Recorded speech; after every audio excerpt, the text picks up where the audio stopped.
context, then you're going to have to start avoiding punches or defending against punches and throwing what we call counter punches. Okay? So, to my mind, defence comes in a hierarchy. There are sort of more preferable forms of defence than others. So I'll just get you to jump out here. Okay, so if I wanted to break down my defensive strategies, I'd do it this way. Now, if our friend throws a straight line toward my head, straight like so.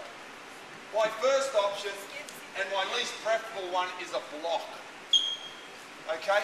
Because you know that in boxing the point scoring is to the front of the body. So I have to intercede something between the target and his hand. The problem with that is that I'm basically absorbing the impact of the punch, which is, let's face it, part of his goal is to hit me with impact. Okay?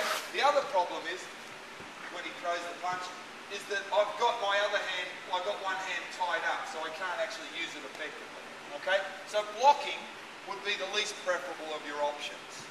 The next most preferable would be redirection or parrying, where I just redirect his body weight away from me, okay?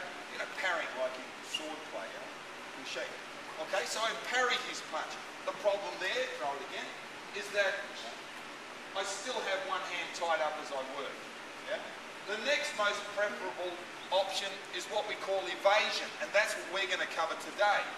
It's the more difficult of all of the three forms of defence.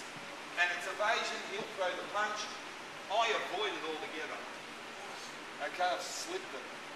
I'm now in a position to count what we call counter-attack or counter-punch. Okay? Now, the next step, and this is a more advanced version of it, is to attack at the same time you defend, going up.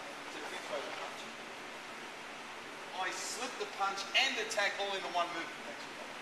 Alright? So, like I say, defence comes in a hierarchy, blocking, redirection or parrying, evasion, and attack at the same time. Okay? So we're going to cover evasion today and see how we're going to link that in with our punches and then develop a counter-attack. Okay?